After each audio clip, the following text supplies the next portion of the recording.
Herzlich willkommen zu Family Affairs, dem Webinar von KB&B Family Marketing Experts. Unser Webinar rund um Trends im Familien- und Kindermarketing mit der Ausgabe zum Jahresstart Januar 2025. Ein Ausblick oder eine Rückblick mit Ableitungen für den Ausblick. Was ist los im Familien- und Kindermarketing? Mein Name ist Ingo Kessler. Ich habe im Hintergrund die Unterstützung von meinem Kollegen Rolf Kosakowski, der gerne hier im Chat so ein bisschen aushilft, wenn da Fragen aufkommen. Falls ich auf Fragen nicht in Echtzeit eingehe, keine Sorge, wir beantworten die dann im Nachhinein. Also gerne den Chat nutzen. Gerne vor allem auch die Reaktionen nutzen. Die finden Sie hier unten, die findet ihr hier unten. Gerne einmal ausprobieren. Die werden nämlich später gebraucht werden, dass hier keiner wegpennt. Ist hier Mitmachen angesagt. Gut, die Zahl der Anwesenden hört auf zu steigen. Deswegen glaube ich, haben es alle reingeschafft, die reinkommen wollten. Und wir können reinstarten. Noch eine Sache in Sachen Housekeeping.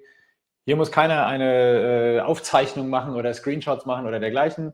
Das ist nachher alles online verfügbar, sowohl eine Aufzeichnung als auch die Präsentation. Also einfach zurücklehnen, zuhören und aufschlauen lassen. Das gibt es dann alles nochmal im Nachgang. Kurz für diejenigen, die uns nicht so kennen, wer sind wir überhaupt? Wer ist KB&B? Wir sind eine Spezialagentur, spezialisiert auf die Zielgruppen Familien und Kinder. Und wir machen allerlei, ein großes Spektrum an Dingen, die wir für unsere Kunden umsetzen. Zum Beispiel jüngst haben wir eine Studie gemacht, in der Kinder im Kindergartenalter in die Produktentwicklung eines innovativen Neuprodukts eingebunden wurden. Sehr, sehr spannend, da tatsächlich die echte Kinderperspektive zu bekommen. Aber zum Beispiel haben wir auch für unseren Kunden Humana eine neue Markenpositionierung entwickelt, haben dazu das Modell des Brand Key eingesetzt. Oder für Reinhard Bärchen, bekannt durch die Bärchenwurst, haben wir ein tolles Markenerlebnis für Zehntausende Familien geschaffen mit Hüpfburg und Produktverkostung. Da gab es lecker Bärchenwurst für die Kinder, die sich vorher ausgetobt haben auf der Hüpfburg. Das nur ein ganz, ganz kurzer Einblick in das Spektrum, das wir so anbieten. Aber darum soll es heute nicht gehen, sondern heute geht es um folgende Themen. Zunächst mal, was wird geguckt und gehört? Die Entertainment-Trends, mit denen man im Marketing immer mithalten muss. Gerade wer für Kinder und Jugendliche Marketing machen möchte, muss sich bewusst sein, dass er mit Entertainment konkurriert. Wo werden Marken zum Erlebnis? Digitale und physische Welt verschmelzen und darin liegt tatsächlich eine große Chance für das Marketing. Wer profitiert von der KI-Revolution? Die künstliche Intelligenz ist auf großem Siegeszug, das birgt aber Chancen und Risiken. Und wie kann man zum Verbündeten seiner Zielgruppe werden? Kurze Antwort, indem man wirklich versteht, was sie umtreibt. Starten wir rein. Was wird geguckt und gehört? Der große Trend oder der etwas langfristige Trend, der sich hier abzeichnet, ist, dass Anime total in ist. Anime und Manga gewinnen weltweit immer mehr an Popularität. Laut einem Bericht der Brand Trends Group, die das in über 40 Ländern ausgewertet haben, ist das Interesse an Produkten mit Anime-Lizenzen in den vergangenen 2 Jahren um 30% gestiegen und das vor allem zulasten von Superhelden wie zum Beispiel denen von Marvel. Man sieht da auch einen kleinen Generationenunterschied. Je jünger, desto mehr wird Anime konsumiert in der jugendlichen Zielgruppe, beziehungsweise zwischen Jugendlichen und jungen Erwachsenen sieht man da einen Unterschied. Was natürlich absolut im Trend ist, weltweit, seit letztem Jahr auch in Deutschland, ist Bluey. Bluey war Stand August, also nur die ersten 8 Monate des Jahres betrachtet, die meistgesehene Sendung in den USA, über alle Genres hinweg, wurde in den USA am meisten Bluey gesehen, nämlich 35 Milliarden Minuten in den USA allein. Auch in ihrem Heimatland hat Bluey in der Zwischenzeit eine großartige Auszeichnung bekommen. Es gibt nämlich Sonderdollarmünzen mit Bluey drauf. Diese Kollektion war innerhalb von Tagen ausverkauft. Ein weiterer Trend, den wir sehen im Entertainment, ist das Verschmelzen von Animation und Sport sozusagen. Da hat Disney natürlich mit den Disney-Lizenzen und ESPN einen Vorsprung. Und so wurde am Anfang Dezember das NFL-Spiel zwischen den Cincinnati Bengals und den Dallas Cowboys komplett im Stil der Simpsons in Echtzeit live animiert. Man hatte also eine Live-Übertragung mit den Charakteren der Simpsons. Wir können uns mal ein Highlight aus diesem Spiel angucken als Video.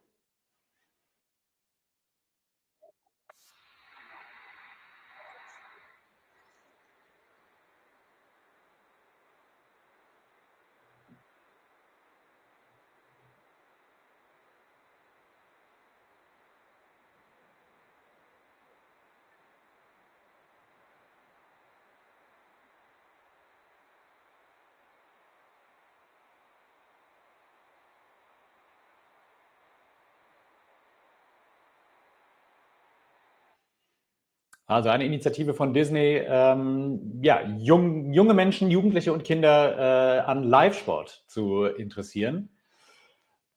Insgesamt muss man eben sagen, wer beim Entertainment von Jugendlichen und Kindern mithalten will, der muss immer up-to-date sein, der muss ständig Neues bieten, weil da eben so viel Bewegung drin ist in dem Thema. Wie gehen Marken damit um?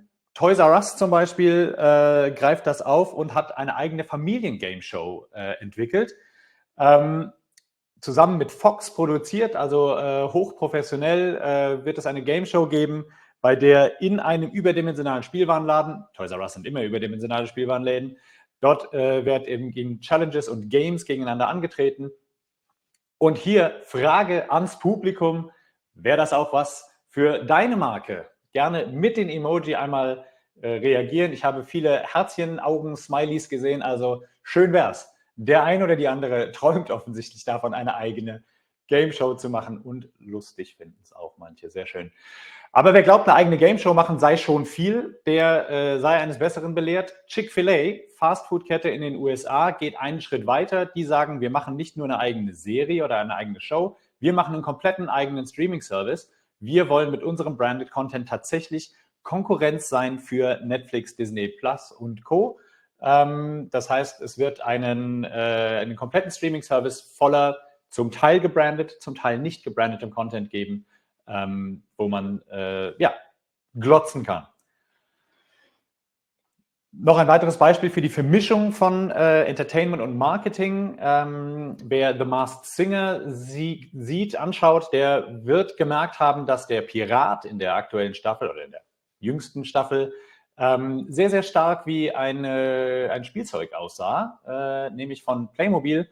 Das ist kein Zufall, das ist ein Product Placement, eine Zusammenarbeit von Playmobil und der 7-One Ad Factory, das Ganze eben auch begleitet mit einer Kampagne und Lizenzprodukten und Social-Media-Werbung. Also auch da eine Integration von Entertainment und Marketing. Und das sind tatsächlich eben die Wege, Content Marketing, Storytelling, Integration und Interaktivität zusammen mit Entertainment, wo Marketing am besten ankommen kann, wenn es nämlich sich in Entertainment eingliedert. Und deswegen eine Frage, die man sich stellen muss, wenn man Marketing macht, vor allem für junge Zielgruppen: Kann das Marketing denn wirklich mit den Entertainment-Gewohnheiten der Zielgruppe mithalten oder ist es was bei jeder Gelegenheit ignoriert wird? Das Ganze geht nicht nur mit Screen und Bewegtbild, sondern auch nur auf die Ohren. Der Online-Audio-Monitor 2024 hat es gezeigt, je jünger die Menschen sind, desto mehr Audio nutzen sie und desto mehr Audioformate nutzen sie sich. Vor allem zum Beispiel Podcasts. Fast die Hälfte der 14- bis 29-Jährigen nutzt regelmäßig Podcasts. Und das ist eben damit die Altersgruppe, die das am stärksten nutzt. Deswegen bauen eben auch Marken wie die Tonys oder Unternehmen wie die Tonys ihr Angebot immer weiter aus. Die haben jetzt eine eigene Erzählwelt rund um die Lalalinos geschaffen. Cosmo, Scout und Akio sind die Charaktere. Die haben eine Band, die kommen aus der Stadt Bumbaloo, wo sich alles um Musik dreht. Wunderbar, die ersten haben, ohne dass ich darauf hingewiesen habe, schon gesehen, dass da wieder eine Frage ist. Wer setzt schon auf Audio im Marketingmix? Das tut Tonys natürlich aus 100%igem Eigeninteresse, aber funktioniert auch woanders. Um nicht den Verdacht aufkommen zu lassen, dass das hier eine Tonys Werbeveranstaltung sei, hier auch nochmal ein Spot von einem internationalen Wettbewerber von den Tonys, nämlich Yotto, die eine internationale Kampagne gestartet haben in vielen Ländern, nicht in Deutschland, wo wir auch mal reinschauen können in den Spot, der nämlich sehr niedlich gemacht ist.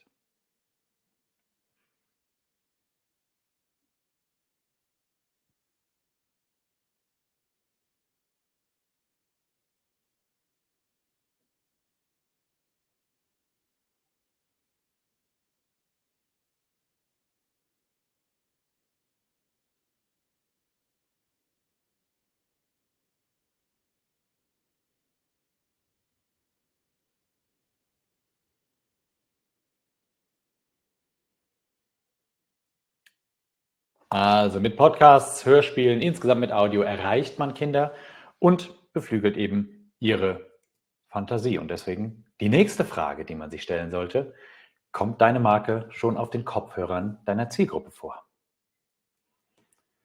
Kommen wir zum zweiten Kapitel, zum zweiten Thema. Wo werden Marken zum Erlebnis? Nicht weit hergeholt, sondern aus Deutschland tatsächlich eine Nachricht.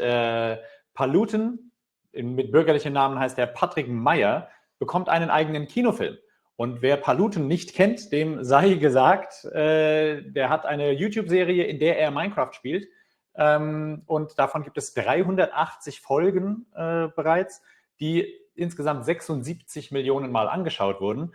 Als Spin-off gibt es auch schon Bücher, die immerhin auch 1,8 Millionen Mal verkauft wurden. Der junge Mann hat 5 Millionen Abonnentinnen auf YouTube, ist damit einer der erfolgreichsten deutschen YouTuber und, wie gesagt, schafft es jetzt nächstes Jahr ins Kino damit. Auch Lego setzt ja auf diese Vermischung von physischem und digitalem Erlebnis. Bei Fortnite gibt es schon seit letztem Jahr Lego Fortnite, also seit 2023 Lego Fortnite, seit letztem Jahr jetzt die Lego Islands, was eine komplett eigene Kategorie von Experiences innerhalb von Fortnite ist, die eben alle in dem Lego-Look sind, wo es von tatsächlichen Shootern und Obstacle Courses, aber bis hin zu Katzen versorgen in einem Spiel eine ganze Bandbreite gibt, und NutzerInnen können auch selbst eigene Experiences dort bauen mit eben Vorlagen von Lego, die dann dort auch veröffentlicht werden. Also ein bisschen sieht es so aus, als würden Fortnite und Lego hier gemeinsam in Richtung Roblox rücken mit den User-Generated Experiences. Aber nicht nur als User-Generated, sondern auch als Voll-Konsolenspiel lässt sich das abbilden, diese Vermischung aus digitalem und physischem.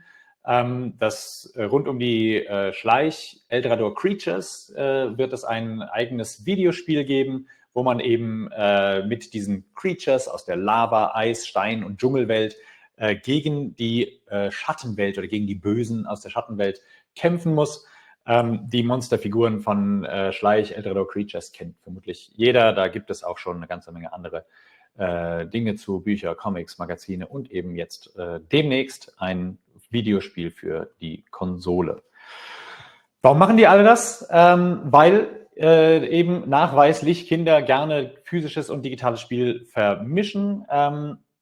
7 von 10 Eltern haben in einer Umfrage von Lego gesagt, dass Kinder das von sich aus tun, dass Abenteuergeschichten und Spiele aus der digitalen Welt im physischen Spiel fortgesetzt werden. Und deswegen baut eben auch Lego die digitalen Erlebnisse weiter aus. Und umgekehrt wird es dann eben auch Playsets zu digitalen Erlebnissen geben, also zu Fortnite, Sonic, Super Mario, Minecraft, Animal Crossing. Die Neuproduktrange von Lego sieht für 2025 eine ganze Menge vor, was auf Videospielen beruht, weil nämlich 75% der Eltern sagen, dass sie eher bereit sind, ihr Kind Videospiele spielen zu lassen, wenn es auch eine Verknüpfung zur physischen Welt gibt. Also es ist tatsächlich auch ein Hin und Her, ein sich gegenseitig befruchten. Und selbst wenn man nicht ein eigenes Spiel hat oder ein eigenes digitales Erlebnis, allein schon Werbung in Videospielen ist etwas, wofür Jugendliche offen sind. Da unten steht eine Frage, zu der gerne zum Beispiel ein Daumen gehoben werden kann. In den USA und in Großbritannien ist hier befragt worden unter Jugendlichen unter 18 Jahren.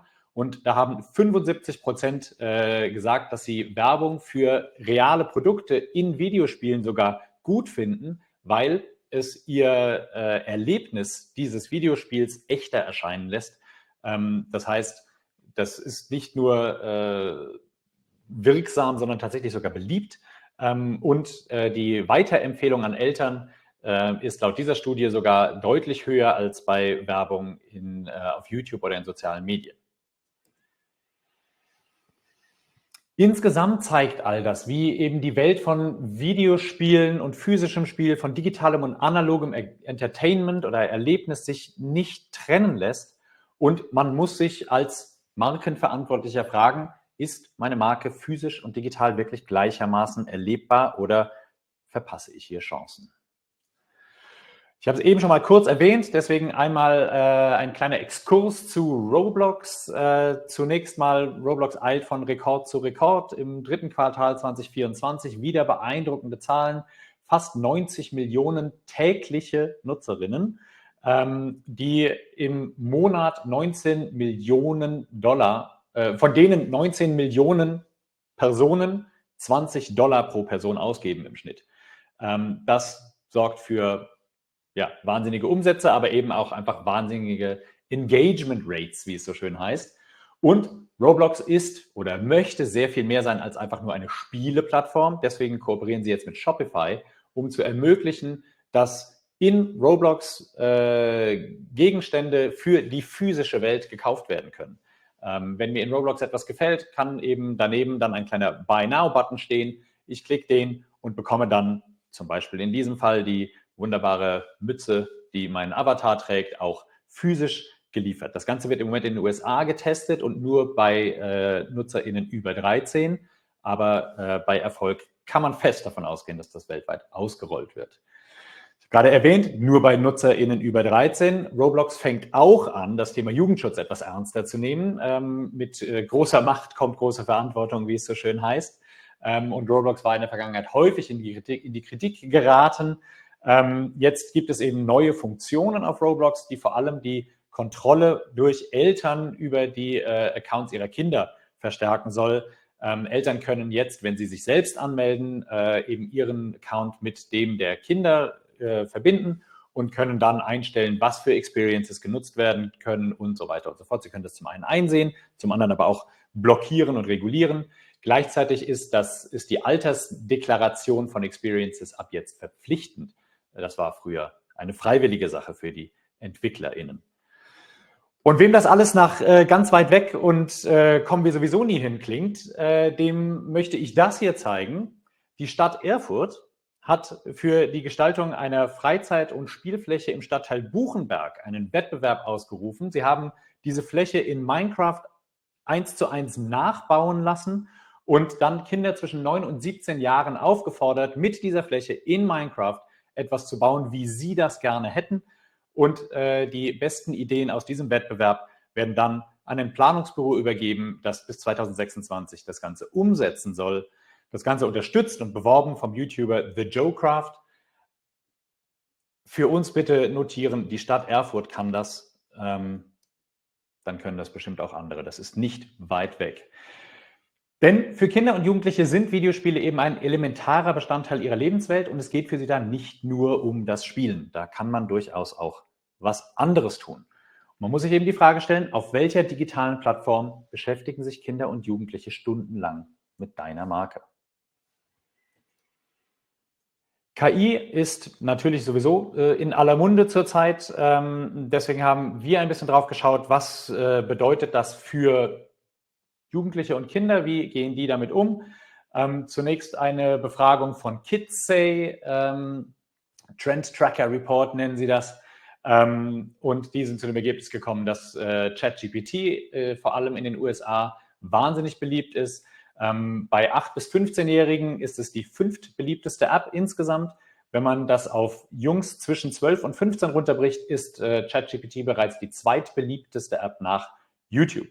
Genutzt wird es vor allem zur Beantwortung von Fragen, zur Erstellung von Bildern und als Hilfe bei den Hausaufgaben. Aber auch hier wieder, das ist nicht nur irgendwo auf der anderen Seite des großen Teichs der Fall. Die Vodafone Stiftung hat Jugendliche zwischen 14 und 20 in Deutschland befragt zu ihrer Nutzung und zu ihren Erwartungen. Und auch da haben 2/3 der Befragten in dieser Altersgruppe gesagt, dass sie für Schulaufgaben bereits künstliche Intelligenz nutzen, dabei aber zum größten Teil nicht wissen, ob sie das überhaupt dürfen und weil es keine offiziellen Regeln gibt.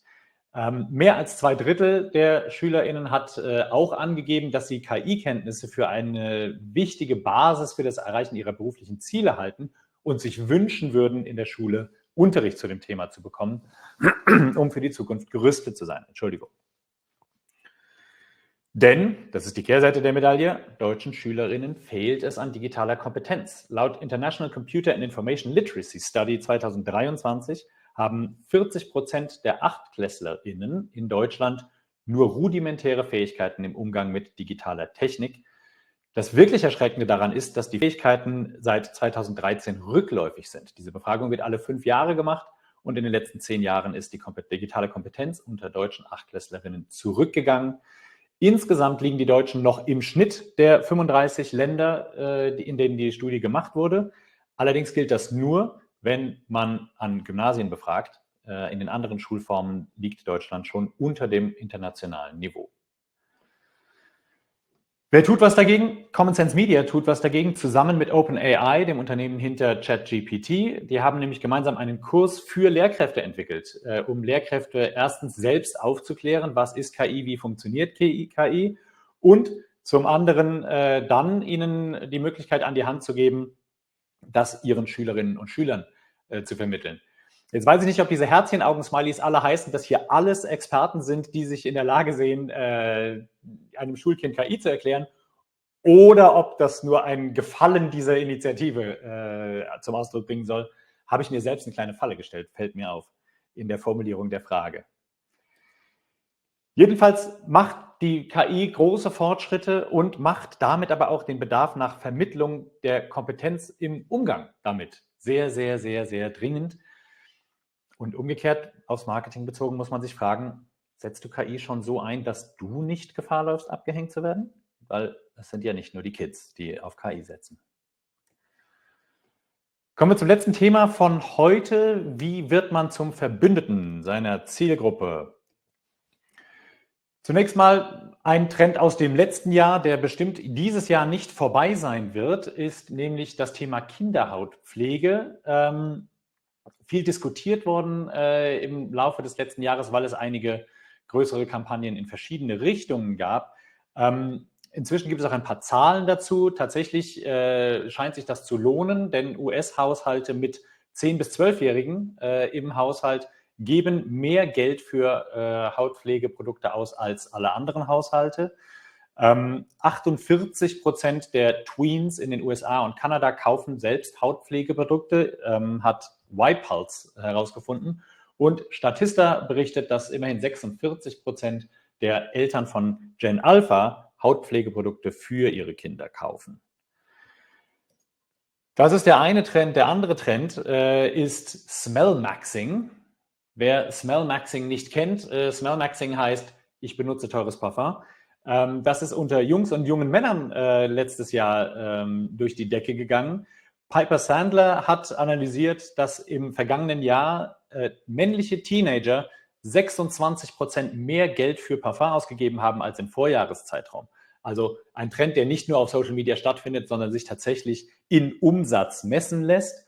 Das liegt vor allem daran, dass günstige und mittelpreisige Marken abgebaut haben in dieser Zielgruppe, während Marken wie Dior oder Valentino zulegen konnten. Der junge Mann, den ich hier abgebildet habe, nennt sich The Cologne Boy. Er ist 18 Jahre alt, lebt in Vancouver, hat 1,3 Millionen Follower auf TikTok und tut auf diesem Account nichts anderes als Reviews zu verschiedenen teuren Parfums zu posten, die man dann in seinem eigenen Online-Shop kaufen kann.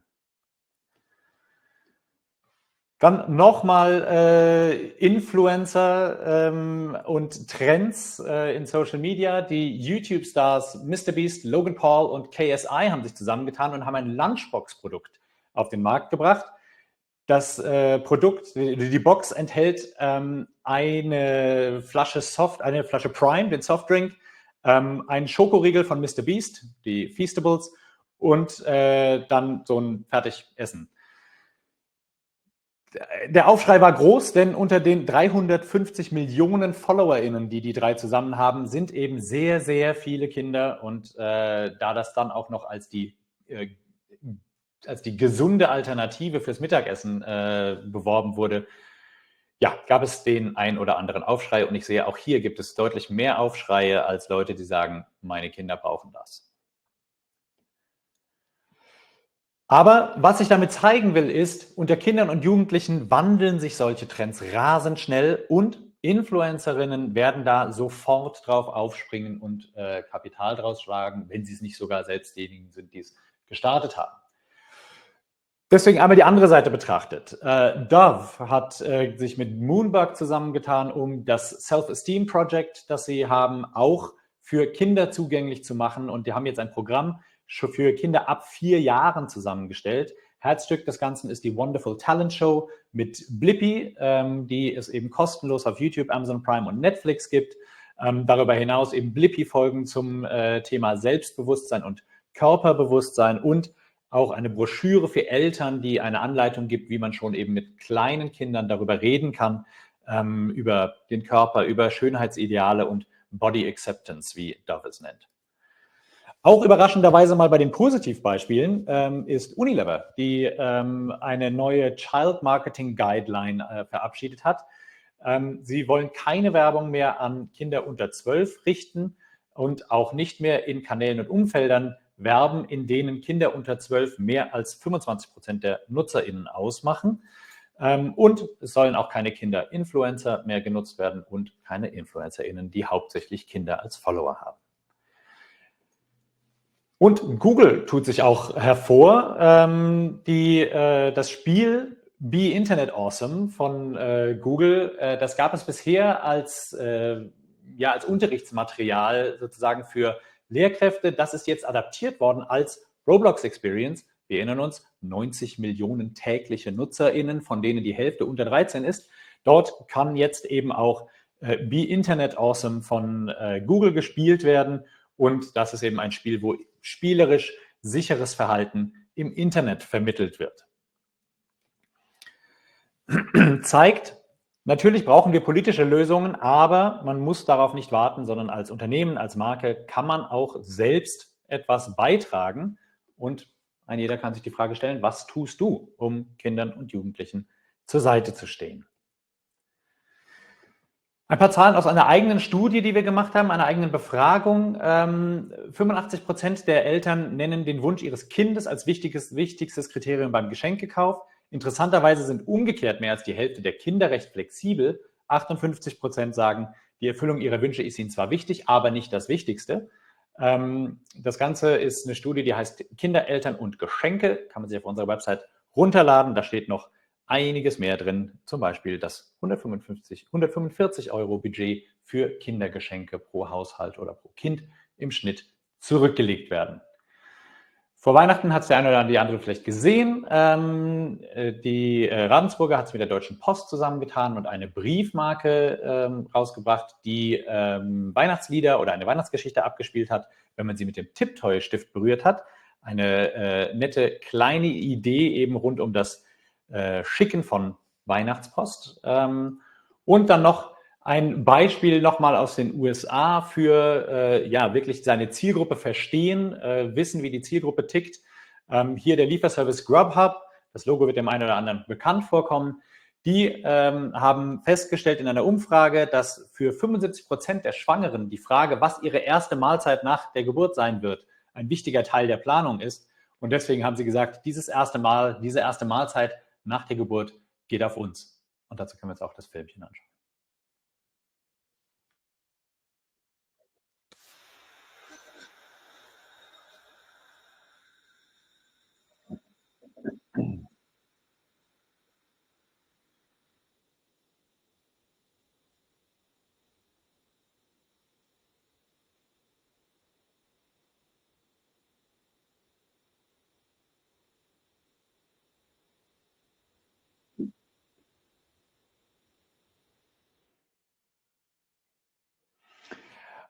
Also, wer versteht, was Eltern und Kinder wirklich umtreibt, der kann ihnen im Marketing eben auch mal echten Mehrwert bieten. Und deswegen die letzte, fast letzte Frage: Machst du Werbung oder bietest du einen Mehrwert für deine Zielgruppe? Das war's fast von mir. Noch einmal kurz das Recap und danach haben wir noch einen bunten Aussteiger, wie immer. Was wird geguckt und gehört? Wer bei Jugendlichen und Kindern ankommen will, der muss immer Neues bieten, der muss sich nahtlos in den Entertainment-Konsum einfügen, sonst wird einfach weggeschaltet oder weggeguckt oder weggeswiped. Wo werden Marken zum Erlebnis? Da, wo physische und digitale Welt verschmelzen, da wird es eben ein Erlebnis, da kann man ein wirklich tolles Markenerlebnis schaffen und es geht dabei eben nicht nur immer um Spielen. Wer profitiert von der KI-Revolution? KI hat bei Jugendlichen bereits Platz im Alltag gefunden. Man muss zusehen, dass man nicht abgehängt wird und auf dem Laufenden bleibt. Wie wird man zum Verbündeten seiner Zielgruppe? Nicht auf die Zielgruppe einreden, sondern sich an ihre Seite stellen und einen echten Mehrwert bieten, idealerweise basierend auf einem echten Insight, einem echten Verständnis der Zielgruppe.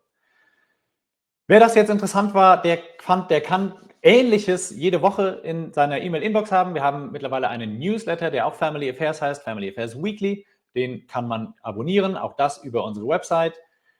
Wir freuen uns über Feedback. Wie hat es gefallen? Gerne hier direkt irgendwie Sternchen anklicken oder auch nachher eine Mail schreiben, anrufen, was auch immer. LinkedIn gibt es auch. Man findet schon Wege, Kontakt mit uns aufzunehmen. Ich sage damit schon mal Tschüss und vielen Dank. Und wir gucken noch einen Film von Down Under, wo es um Lammfleisch geht.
Vielen Dank und bis zum nächsten Mal.